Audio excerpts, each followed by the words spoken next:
Hello दोस्तों, welcome to my channel. ये हमारा क्वेश्चन है इंटीग्रेशन का। क्वेश्चन क्या दिया है, if F dash of X is equal to X square plus 5 और F of 0 is equal to -1 तो find the value of X. मतलब आपके पास दो चीज़ दी हुई है, एक एफ डैश एक्स दिया है और एफ ऑफ एक्स दिया है जब एक्स 0 है। एक्स की वैल्यू 0 है तो एफ ऑफ एक्स दिया है ये वाला, ठीक है।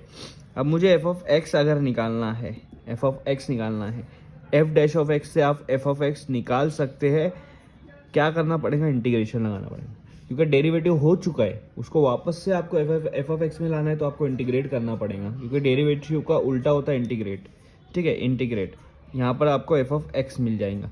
एफ डैश ऑफ एक्स की वैल्यू क्या है, एक्स स्क्वायर प्लस 5।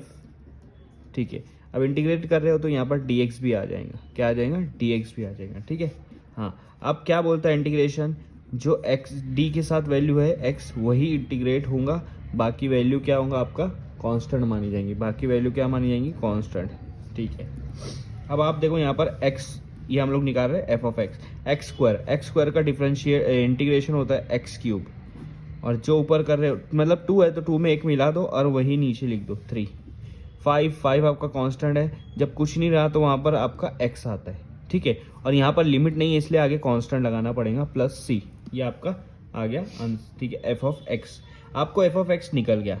लेकिन आपको आगे क्या बोला है कि एफ ऑफ एक्स की वैल्यू क्या है, -1। कब, जब एक्स की वैल्यू 0 होंगी। जब एक्स की वैल्यू 0 होंगी तो एफ ऑफ एक्स की वैल्यू -1 होंगी। अब इसको नीचे ले लो, एफ ऑफ एक्स की वैल्यू क्या है, -1, तो यहाँ -1 लिख दो। एक्स की वैल्यू, लेकिन ये -1 कब होगा, जब x की वैल्यू 0 है। तो यहाँ पर जहाँ जहाँ x है वहाँ 0 डाल दो, ये 0 हो जाएगा। 5 × 0 0 हो जाएगा। आपके पास बच रहा है c, तो यहाँ से आपको मिल जाएगा c की वैल्यू है आपका -1। c की वैल्यू क्या है, -1।